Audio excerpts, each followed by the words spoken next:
This morning, Kristopher Jansma and his new book, Our Narrow Hiding Places. It is a chilling, charged look at a forgotten piece of history when tens of thousands of people in the Netherlands died during the infamous Hunger Winter at the end of World War II following a Nazi blockade. The book is fiction, but blends plenty of real history, including what happened to Jansma's grandmother. I think in some ways she Oma's been trying to get me to write this book my whole life. She's been telling me these stories, for a long time. Kristopher Jansma's grandmother, Mika, now 88 years old, to life, to the future, is one of the last living survivors of the Hunger Winter.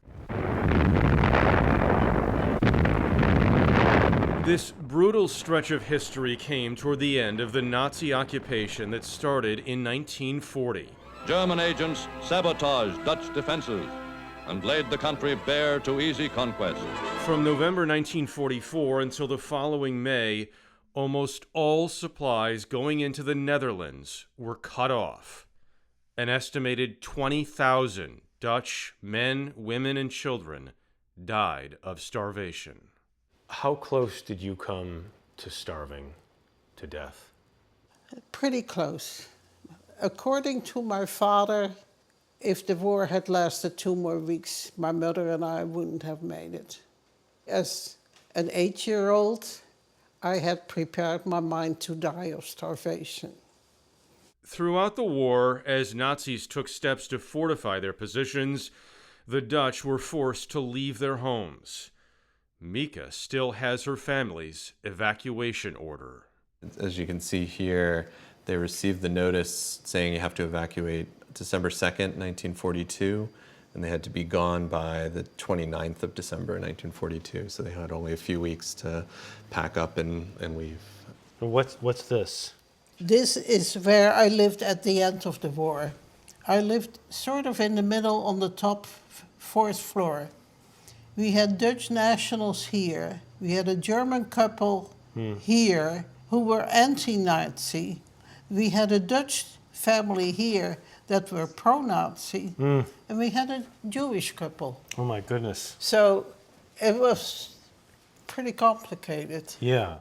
Dutch men faced with almost certain death at forced labor camps often hid in attics to survive. We had this system. The layout of every place was the same. So everybody had a fireplace in the living room, and everybody placed a broom next to it. And if the Nazis came downstairs, the lady would go to the fireplace, take the broom, and hit the ceiling. And the second one, and that's how I got the message. And then I was the one who had to go upstairs and tell the men, be quiet, there are Nazis downstairs. And they never found them? No. Jansma's novel, Our Narrow Hiding Places, takes readers back through Mika's eyes as her grandson, in modern times, comes to stay with her. There's a lot of stories about D-Day, the Blitz, other parts of the war. I feel like not a lot of people are familiar with the Hunger Winter. Was that what you were trying to... Yeah, I was surprised actually when I started researching it after our conversations. There really wasn't very much information out there about it. So that was when I felt like, okay, there's a story here that actually hasn't been told about what happened to the Dutch in World War II in this part of Holland. To research the book, both Jansma and Mika went back to the scene of the original crimes. When you go back, is it hard or is it therapeutic? Both. And it was helpful for you to show him Yes. some of these places? Yes. Yeah. It was wonderful to share my past, to know that he was interested in my past.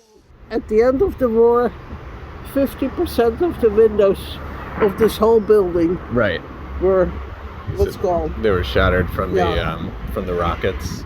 Yeah. Yeah. As horrible as it was, you want people to know about it. Oh, absolutely. War is terrible.